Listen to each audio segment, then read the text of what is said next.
అల్లు అర్జున్ విషయంలో తెలంగాణ పోలీసులు సీరియస్ గానే కనపడుతున్నారు. సంధ్య థియేటర్ ఘటనలో గాయపడి ప్రాణాపాయ స్థితిలో ఉన్న శ్రీతేజ్ ఆరోగ్య పరిస్థితి రోజురోజుకి విషమంగా మారుతుంది. అయితే సోషల్ మీడియాలో మాత్రం అల్లు అర్జున్ పిల్లాడి చికిత్స కోసం ఆసుపత్రికి బిల్లులు పే చేస్తున్నాడు అంటూ ప్రచారం జరిగింది.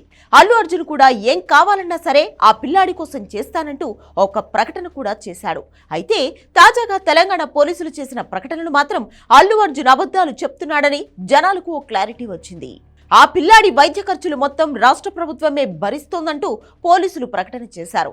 ఇక ఇదే టైంలో అల్లు అర్జున్ బెయిల్ ఎలాగైనా సరే రద్దు చేయించడానికి, మళ్లీ జైల్లో వేయడానికి తెలంగాణ పోలీసులు తీవ్రంగా ప్రయత్నాలు చేస్తున్నారు. ఈ నేపథ్యంలోనే సుప్రీంకోర్టు కూడా వెళ్లేందుకు సిద్ధమవుతున్నారు.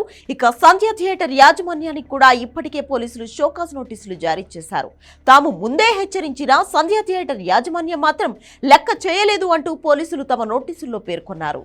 అసలు లైసెన్స్ ఎందుకు రద్దు చేయకూడదో చెప్పాలి అంటూ తెలంగాణ పోలీసులు నోటీసులు ఇష్యూ చేశారు. ఇప్పుడు ఇవి సినీ పరిశ్రమలో అలజడికి సృష్టిస్తున్నాయి. ఇక అల్లు అర్జున్ ను ఎలాగైనా సరే మరోసారి అరెస్ట్ చేసేందుకు, అలాగే ఆయన బెయిల్ రద్దు చేసేందుకు తీవ్ర స్థాయిలో కష్టపడుతున్నారు పోలీసులు. ఇందుకోసం అవసరమైన సాక్ష్యాలన్నీ కూడా సేకరిస్తున్నారు. ఇప్పుడు ఆ చిన్నారి ఆరోగ్య పరిస్థితి విషయంలో ఏం జరుగుతుంది అనే ఆందోళన కూడా చాలా మందిలో వ్యక్తమవుతోంది. బన్నీ ఫ్యాన్స్ అయితే ఆ చిన్నారి బ్రతకాలని పూజలు కూడా చేస్తున్నారు. సినిమా పరిశ్రమ పెద్దలు కూడా రాష్ట్ర ప్రభుత్వంతో ఈ విషయంలో చర్చలు జరుపుతున్నారని, కాస్త వెనక్కు తగ్గాలని కోరుతున్నట్లుగా వార్తలు వస్తున్నాయి. అయితే అల్లు అర్జున్ మాత్రం ఈ విషయంలో సుప్రీంకోర్టులో కూడా పిటిషన్ వేయాలని భావిస్తున్నట్లుగా ప్రచారం జరుగుతుంది.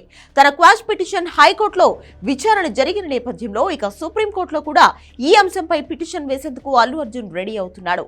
తెలంగాణ పోలీసులు పట్టుదలగా ఉండడంతో బన్నీ కూడా ప్రత్యామ్నాయ మార్గాలు అన్వేషిస్తున్నట్లు తెలుస్తోంది. నాంపల్లి కోర్టు 14 రోజుల పాటు రిమాండ్ విధించిన తర్వాత తెలంగాణ హైకోర్టు మధ్యంతర బెయిల్ మంజూరు చేసింది. ఆ తర్వాత నుంచి పరిణామాలు అన్ని కూడా ఆసక్తికరంగా మారాయి. ముఖ్యమంత్రి రేవంత్ రెడ్డి కూడా అల్లు అర్జున్ విషయంలో సీరియస్ గానే ఉన్నారు.